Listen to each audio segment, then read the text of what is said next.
Brennan Othmann and Gabe Perreault look great at Ranger Development Camp. The Rangers reveal their schedule for the upcoming season, and they sign two more free agents.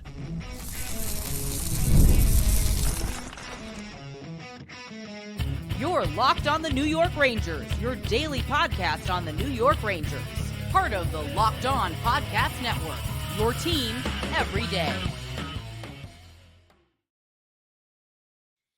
Welcome back, Blue Shirts fans, to episode number 1105 of the Locked On New York Rangers podcast. I'm your host, John Chick. Just want to thank you guys, as always, for making Locked On New York Rangers your first listen every day. We are free and available on all platforms, including YouTube, and we are, of course, part of the Locked On Podcast Network, your team every day. So we got a lot to do today. We're taking at least a brief break from all the Jacob Trouba drama. I don't think any new angles or any new reports or any new information has become available in the last 24 hours anyway. So let's do something a little bit later, a little bit more fun. And let's go ahead and talk about Ranger Development Camp, which started on Tuesday, continued today, Wednesday, and a couple of young Ranger players performing well there. We'll start with that today. We'll also get to the Rangers revealing the 2024-2025 schedule. We'll walk through the schedule together. I'll kind of reveal the games that I'm circling on my calendar. I already heard back from a couple of you guys on Twitter as far as, which games you're really looking forward to. So we'll do that. And also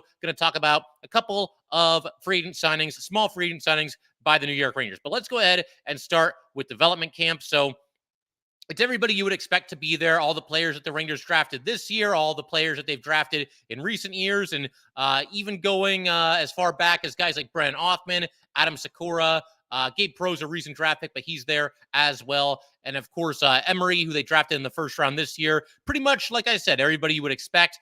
Apparently, Gabe Perreault and Brennan Othmann, they're already BFFs. They've really hit it off at this camp. They've been talking with each other quite a bit. On the first day, it sounds like Othmann assisted Perreault for a goal off the rush. Perreault was able to finish with that nasty wrist shot of his. And it sounds like in day two, they continued to create some scoring opportunities, may have even gotten robbed once or twice during, various drills and whatnot.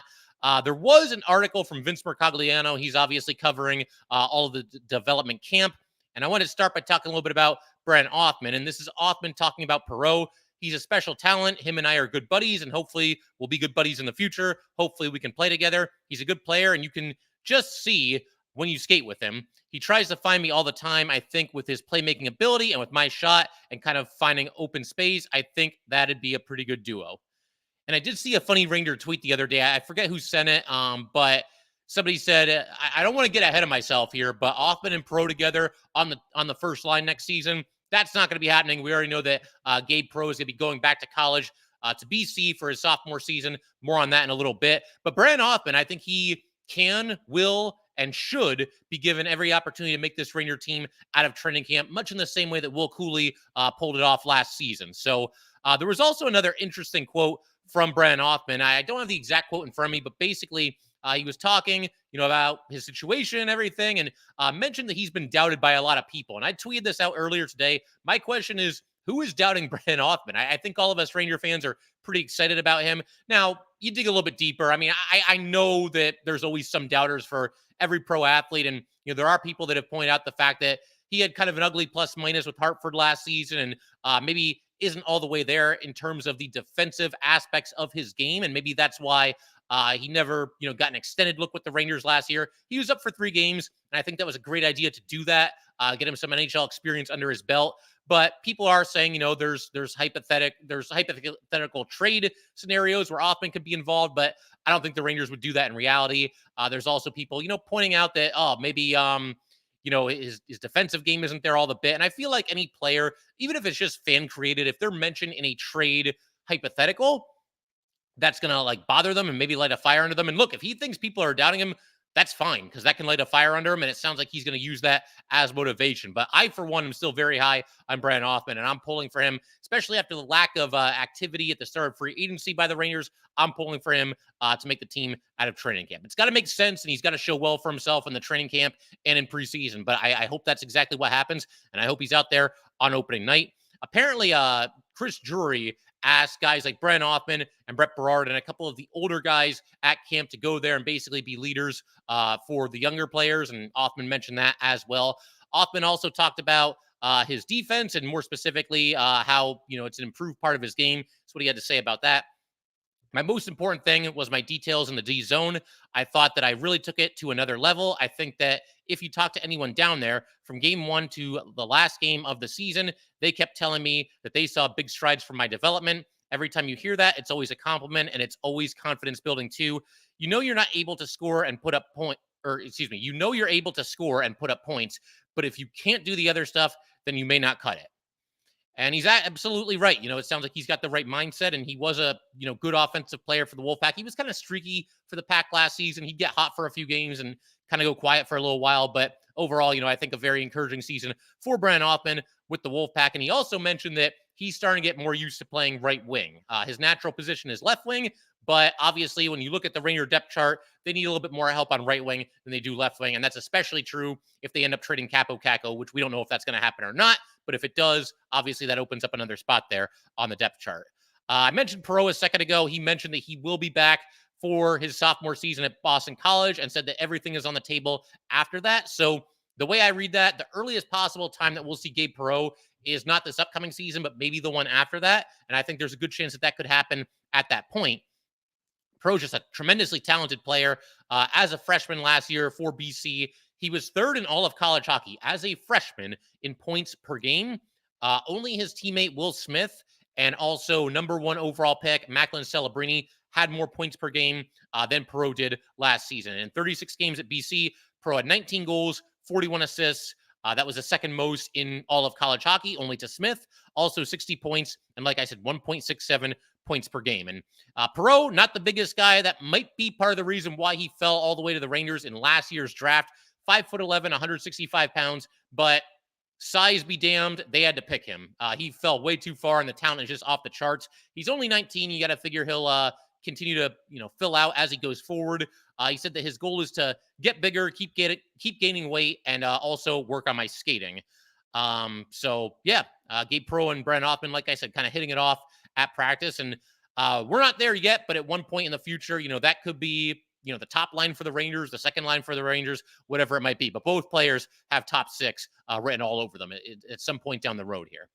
Also, defenseman E.J. Emery, he was the Ranger first-round pick this year at number 30. Apparently, he was a defensive standout in the first day of practice. He was also, for what it's worth, for people that just like guys that put in the extra effort, he was the last player on the ice after the first practice began. There was some video posts on Twitter. Looked like at that point, he's the only guy out there. There's only so much you can do, but he was working on his shot at that point, so that's good to see as well. Brett Berard, personal favorite of mine. Sounds like he's going to be getting an apartment with Matty Beniers. The two of them are going to train and push each other. That's the plan, according to Berard. Berard, I think we see him this season. I really do. I feel like he's coming along nicely. He led the Wolfpack in goals last season with 25, also had 23. I don't know how long Brett Berard is going to be a member of the Rangers this season. I'd give him an outside shot to maybe making the opening night roster. I think Othmann probably has a better chance, but Berard, not the biggest guy, but he plays a lot bigger than his frame by all accounts. Just relentless when it comes to fighting for the puck. I believe he's only 5'11", and I want to say he's somewhere in the 180-pound range. But one of those guys that has showed well for himself at every single level of hockey. And I do wonder if maybe he'll get the treatment that Othmann got last year and the treatment that Cooley got the year before that, where the Rangers call them up in the middle of the season. They're out there for maybe 3 or 4 games. Then they're sent back down to the AHL to continue to work on their craft. But it's a good idea to get guys acclimated, get them at least some taste of NHL action a year before maybe they're ready for the whole grind of the 82-game regular season, plus however many playoff seasons. But maybe not. Maybe they see Brett Berard as somebody that can actually make the team on opening night and actually be a contributor all the way through the season. I feel like that's maybe getting a little bit ahead of ourselves, but we've been surprised before. The Rangers, if they feel like somebody shows well for themselves and they feel like there's a spot in the roster, they don't hesitate. They'll give you your chance, and Brett Berard could be that guy this season. We will see.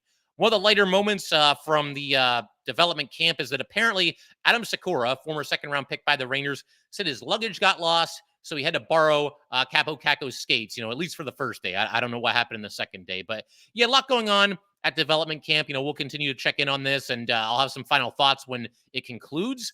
For the time being, that's just kind of the cliff notes. And like I said, we'll dive into the development camp in greater detail. We might even do a whole episode on it once said camp concludes. But for now, we're going to keep everything rolling in just a second. I want to shift our attention to something that's always a lot of fun during the off season, and that is when the Rangers reveal their schedule for the following season. They have indeed done that, and we'll go through the schedule together in just a second.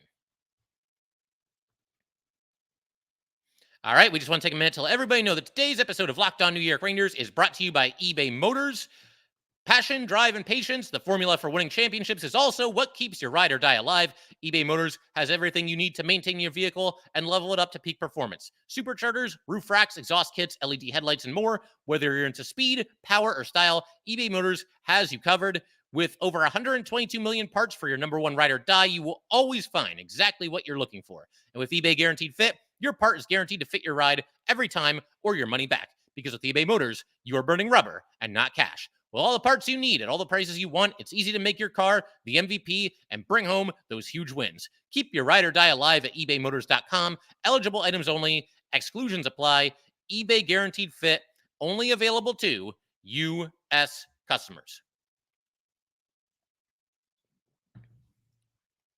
All right, let's go ahead and keep everything rolling here on Locked On New York Rangers. Big shout out to the everydayers. Can't thank you guys enough for always tuning in, always supporting the show. Going forward, we're going to continue to cover the Trouba saga, taking a brief break from it today and letting us all kind of collect ourselves and breathe a little bit. Just unreal how that whole situation has unfolded. We'll also have some more on the Ranger draft class. Hoping to talk to some of the other Locked On hosts about some of the newest players on the New York Rangers, namely Riley Smith and Sam Carrick. Gonna look to maybe line up some guests for you guys as well. But for right now, let's go ahead and shift our attention to the Rangers schedule. I'm going to go ahead and try to share my screen here, and you're going to have to bear with me. This always takes me a second, but I will figure it out.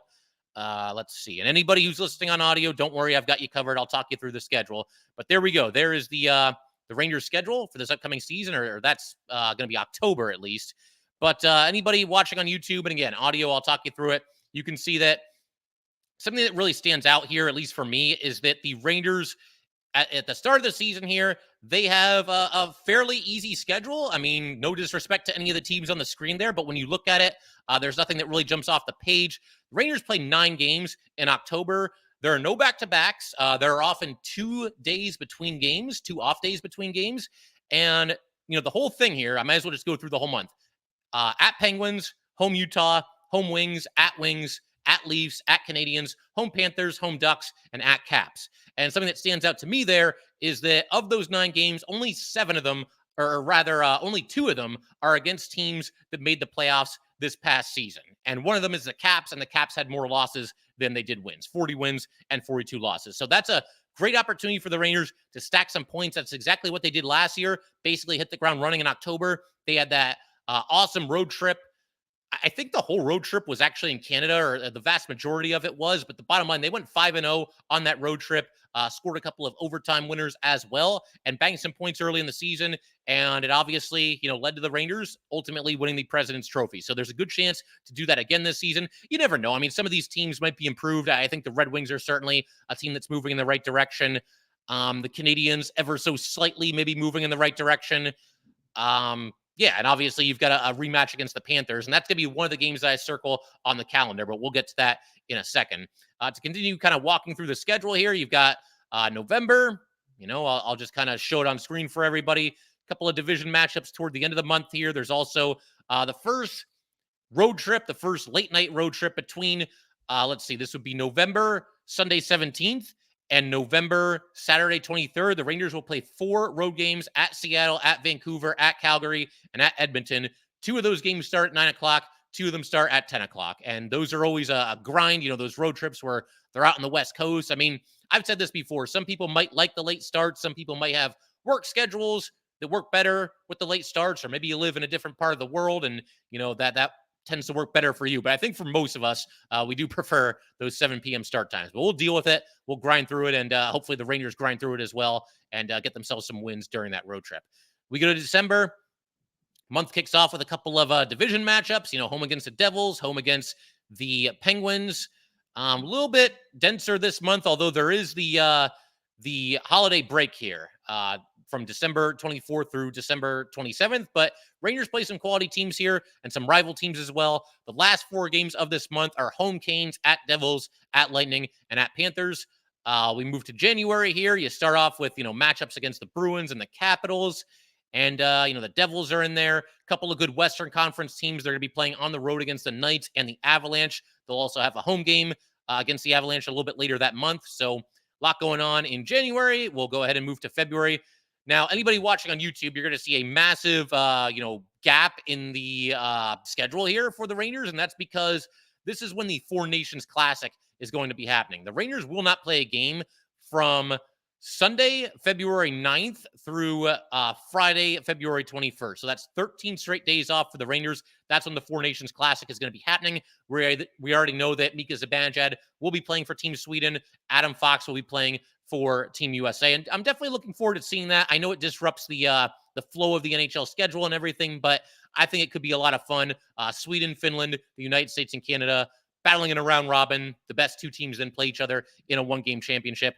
And obviously, fingers crossed that nobody gets hurt, especially a member of the New York Rangers. But I am, for one, definitely looking forward to that tournament. I think it's going to be a lot of fun. Then we move to March, and this is a really dense month for the Rangers. They have, between March 2nd and March 29th, they have, let's see, that would be 15 games in the span of 28 days. So that's kind of crazy, but obviously we'll just kind of roll with the punches there. But yeah, definitely a packed month, and one where the Rangers are going to be tested. There's a couple of back-to-backs, 4 different back-to-backs in the month of March. So that's going to be a grind and a battle, and Rangers are going to have to just fight their way through it. And then finally, we conclude with April here. And opposite of the start of the season, this might be one of the hardest months of the schedule for the New York Rangers when it comes to just the quality of the opponent. You've got, there's not that many games, so I'll just run through them. There's 8 games here. So home Wild, at Devils, home Lightning, home Flyers, at Islanders, at Canes, at Panthers, and home Lightning. So you're playing some good teams there. A lot of teams that have been in the playoffs the last couple of years. Obviously, the defending Cup champion Panthers, the Lightning, which won a couple of Stanley Cups not too long ago. So, yeah, the Canes are there. You're going to have your hands full if you're the New York Rangers. And hopefully they're in a situation where, they've banked a bunch of points and they've long since clinched their playoff spot. But I do think this is good. It'll test the Rangers heading into the postseason. And look, last year, we know that the Rangers didn't clinch. They clinched playoffs, but they hadn't clinched their division or the President's Trophy or anything along those lines until the final game of the regular season. As far as, games that I'm circling, certainly opening night, it's opening night and you're also at home or rather on the road against the Penguins. I would also say the first game against the Panthers at home on Thursday, October 24th. I'm circling that because obviously it's a rematch of the Eastern Conference Final. Would the Rangers beaten the Oilers if they got past the Panthers? I have no idea. Could have gone either way, but obviously the Panthers were the team that, took away the dream basically from the Rangers, and they won fair and square, mostly fair and square. I know some people were upset about them diving and doing this and that, but bottom line, the Panthers were the better team and they got the job done. But that doesn't mean that I can't look forward to a rematch between those two teams. I think also at the Flames on Thursday, November 21st, temperature's really gone up between those two teams in recent seasons, and they tend to play some really kind of crazy, exciting games against each other. So I'm looking forward to that. We've also got on November 27th, the first matchup of the season against the Carolina Hurricanes. We know how nasty it can get between these two teams. Rangers have obviously knocked them out of the playoffs in 2 of the last 3 seasons, so definitely looking forward to that one. Canes might be a different looking team by then, but either way, I'm still looking forward to it. I think also the day after Thanksgiving at 1 p.m. at the Flyers, it's a rivalry game. It's unique to have an afternoon game during the week. Afternoon games are usually reserved for the weekend. I'm off work that day. I'm sure some of you are as well. And we'll have the Thanksgiving hangover and we can watch a fun rivalry game between the Rangers and the Flyers. Going to cheat a little bit here. 2 for 1. Home against the Canes and at the Devils on Sunday, December 22nd and Monday, December 23rd. They're both afternoon games. It's right before the holiday break. Rangers will have 4 straight days off as part of the holiday break. And that's a great way to go into the break with some momentum and some good vibes if you can get the job done against 2 division rivals. So I think those could both be a lot of fun. At Utah on Thursday, January 16th, it's going to be the first time the Rangers play on the road against Utah. It's a new team. Obviously they carry on the lineage of the Arizona Coyotes, but for all intents and purposes, it's a new team. It'll be the first time that the Rangers play in that arena. 2 more here. We've got home against the Oilers on Sunday, March 16th. You're going up against Chris Knobloch. You're going up against McDavid. and Draisaitl and the team that was in the Stanley Cup final this past year. So I think that could be fun as well. And then finally, talked about this game a little bit already, but the season finale against Tampa on Thursday, April 17th, that rivalry has picked up in recent years. The temperature rose between those two teams during and after their meeting in the Eastern Conference Final, and I'm curious to see how much that game's going to mean because the Rangers still had things to clinch in the last day of the regular season for this year that just concluded. So we'll see what happens there, but either way, definitely looking forward to that matchup. And you guys let me know. A couple of you responded to me on Twitter. What matchups interest you the most? Which games are you planning on going to? Very curious to hear about that. I still have to figure out, what games we might go to this upcoming season. But we're going to keep everything rolling in just a second. I do want to shift our attention to a couple of unrestricted free agents that the Rangers signed in the last couple of days, and we will do that in just a second.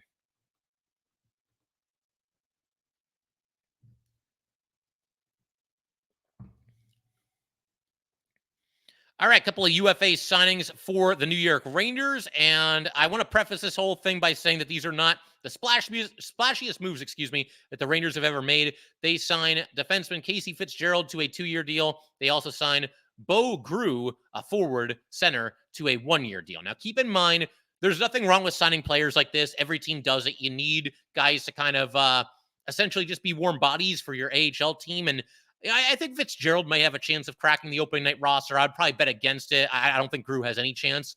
But you do need players like this. It's just organizational depth. And if nothing else, these are two guys that do have some NHL experience. But with all that said, and I understand people wanting Chris Drury to do more in free agency. I'm right there with you. Don't think that was a good day for him and the Rangers at all. That's even before you factor in the whole mess with Jacob Trouba. But there's nothing wrong with signing players like this. They shouldn't be the biggest moves of your offseason, but you do need organizational depth and guys that aren't making a whole lot of money. So we'll start with defenseman Casey Fitzgerald. We're going to talk about both of these guys and just kind of talk about, what they bring to the table. So again, Fitzgerald gets a 2-year deal worth the league minimum of $775K per season. Fitzgerald, for some of his background, he was taken by the Buffalo Sabres in the 3rd round of the 2016 NHL draft, number 86 overall. He's now 27 years old, 5'11" and 185 pounds. To date, he has played in a total of 63 career NHL games between the Sabres and the Panthers. And to really break it down, 36 games with Buffalo in 2021, 2022, 23 games with Buffalo in 2022, 2023. He was then waived by the Sabres, claimed by the Panthers off of waivers, and then he played in 4 games with the Panthers in 2022, 2023. Also played in 2 Stanley Cup playoff games that year as well. Then he spent all of this past season, 2023, 2024, with the Charlotte Checkers of the AHL, which is an affiliate of the Florida Panthers. And unfortunately for Fitzgerald, I think that means that he doesn't get his name on the Stanley Cup because he didn't play any games with the Panthers at the NHL level this past season. But in those 63 total NHL games, no goals, 9 assists. He's a minus 21. He's averaged 14.45 of ice time per night, 47 block shots, 121 hits, which is a decent amount of hitting when you consider the relative lack of ice time that he's gotten, 18 takeaways and 18 giveaways. And as far as his role with the Rangers, as of now, I feel like he's at least in the mix to be the Rangers' 7th defenseman. We know that Erik Gustafsson signed with Detroit for 2 years, so he's gone. He's out of the picture. I think that pretty obviously, at least as of right now, depending on any other moves that the Rangers make, that bumps Zach Jones into the role of 6th defenseman. But they need a 7th defenseman, somebody that can be the healthy scratch and sub into the lineup whenever, somebody has an injury or whatever it might be. There's a lot of guys that could be in the running for that. Matthew Robertson is an RFA. You probably wouldn't want Robertson playing the 7th defenseman role. You would probably want him to play in the AHL if he's not going to be in your NHL lineup on most nights. So it probably wouldn't be him. The Rangers do have some other veteran defensemen that are still under contract. Brandon Scanlon and Connor Mackey. Each of them played 1 game with the Rangers this past season. Mackey played in the Ottawa game on January 27th, got into a fight in that game, and that's when the Rangers were playing terribly. And he got into a fight, and the Rangers just came roaring back in that game, won the game going into the break, and obviously really hit the ground running in February where they went 11-1. So Mackey became something of a cult hero for Ranger fans, but he's in the running. As I mentioned, Scanlon a minute ago, you got to figure he's in the running. Ben Harper still under contract for the New York Rangers, so possibly he's in the mix there as well to be the 7th defenseman. Chad Ruhwedel is still unsigned, so he could be an option as well. And I reached out to just learn a little bit more about Fitzgerald. I reached out to Joe from Locked On Sabres. I basically just asked for a general scouting report, as well as if he thinks that Fitzgerald can be an every night NHL defenseman, or if he sees him more as organizational depth. And this is what Joe had to say in response to my question. Again, just messaged him on Twitter. Didn't think we needed to do a full-fledged crossover because this is kind of a small signing. But this is what Joe had to say. You don't want to end up with Fitzgerald being penciled into your opening night lineup. Much more organizational depth. If he has to play 10 to 20 games for you, he'll do fine. But you'd like him to play more AHL games than NHL. Plays very hard for his size, small, but will throw his body around, will fight, block shots, very solid penalty killer. He's basically a stay-at-home 6'4" defenseman in a 5'11" body. He lacks the puck skills and skating ability that most sub 6 feet defensemen need to be a regular NHLer. And yeah, I think I'm kind of on the same page with Joe there. To me, he's somebody that kind of profiles as maybe a seventh defenseman. I think he should at least be given the chance to win that role. But we'll see how it goes in training camp, who ultimately does win that role for the New York Rangers. And Joe touched on Fitzgerald's fighting. He will fight. He actually got into a fight with Brennan Othmann in the AHL this past season while playing for the Charlotte Checkers. They pretty much both fell down as soon as the fight started, but it was a fight. And including the preseason last year with the Panthers, Fitzgerald got into 7 fights in 2023, 2024. So this dude will drop the gloves and seemingly will stand up for teammates as well. And with that, let's go ahead and shift our attention to the other signing here. Bo Groulx, 24-year-old center. He is 6'2", 198 pounds. He signs a 1-year deal, also at the league minimum of $775K. He's exclusively listed as a center. Drafted in the second round in 2018 by the Ducks, went number 54 overall. 65 NHL games. They were all with the Ducks. 18 games in 2021, 2022. He had 2 games in 2022, 2023, and actually played in more than half last year with the Ducks. 45 games in 2023, 2024. And in those 65 games for his career, not a lot of offense. 1 goal, 4 assists. He's also a -9, has averaged 11.59 of ice time per night, 36 block shots, 120 hits. Again, a good amount of hitting for somebody with limited ice time. 16 takeaways and 16 giveaways. Not much offense. That's what really stands out there. And obviously, he's a forward, and maybe he's a little bit of a defensive forward, but you still want a little bit more than, I think, 1 goal and 4 assists in 65 games. It's worth pointing out, though, in the AHL, for whatever this is worth to everybody, 103 AHL games from 2021, 2022 to current day. In that time, he does have 29 goals and 23 assists for a total of 61 points. It's not an enormous amount, but it's at least something. Got to figure he gets a lot more ice time and probably a better spot in the lineup when he's in the AHL. So that scoring has not translated to the NHL. I guess the Rangers are just taking a flyer here on somebody that is still young and was a relatively high draft pick. As far as his role with the Rangers, whereas Fitzgerald, I think, has at least a chance of making the opening night roster as probably the 7th defenseman. I don't think that that Groulx has really much of a chance at all. I think he's just organizational depth. Never hurts to have an extra center, in the pipeline that has at least some NHL experience. But you look at the competition for the forwards that are going to be on the opening night roster for the Rangers. I did a count, and I've got at least 11 forwards that to me seem like virtual locks to make the roster. The most forwards that the Rangers are going to carry, you got to figure, is 14. And I get the feeling that somebody like Groulx, he's going to be behind guys like Rempe, Brodzinski, Edstrom. You could throw Jimmy Vesey in there if you don't consider him a lock to be on the opening night roster. Othmann or Berard, one of them could make the team out of camp. You never know. Even veterans like Riley Nash, Jake Leschyshyn, do they go to them before they go to a Groulx? I'm not sure. Alex Belzile is still there. Never say never, but this guy feels like an enormous long shot to make the opening night roster. And I talked to Joe from Locked On Sabres a little bit earlier today. I'm also in touch with JD from Locked On Ducks. I was planning on, inviting him onto the show and talking a little bit about Sam Carrick, and we're eventually going to do that. But, Carrick, of course, signed with the Rangers, spent 5.5 seasons with the Ducks. But while we're talking to him, while we talk to JD, we'll also talk a little bit about Groulx as well. But I figure we can call it there for today. A couple of final bits of news here. Pavel Buchnevich has signed a 6-year extension with the St. Louis Blues for $8 million per season. You guys don't need me to tell you this, but that is the worst move, not just the worst trade, the worst thing that Chris Drury has done since becoming the Ranger general manager. And he's had some ups and downs as Drury. He's had some great moves. He's had some lackluster moments. This whole Trouba debacle is kind of on his worst of list. but nothing worse than that trade that sent Pavel Buchnevich to the Blues in exchange for Blais and a second-round pick. And I know the Rangers are up against the cap now, but you got to figure they would have found a way to make it work with Buchnevich if he produced with the Rangers the same way that he's produced with the Blues over the last handful of seasons here. Two other former Rangers have homes. Jack Johnson, 1 year with Columbus at $775K. Tyler Mott, 1 year with Detroit at $800K. I know some fans are upset about Mott not coming back, but I'm kind of over it. You know, they traded for Mott twice. He left both times in free agency to sign 1 year deals around the league minimum with other teams, and he does the same thing here. I'm not even sure the Rangers were really in on him this year, but I like Mott when he was here. You know, tenacious player and did some good things, but I'm not exactly heartbroken about this. And as far as like other free agents that are still available, Tarasenko, Sprong, Roslovic, they're kind of near the top of the list. It's going to be slim pickings. I'm not really holding my breath on any of these guys, and frankly, I'm not so sure that I would even want Roslovic back.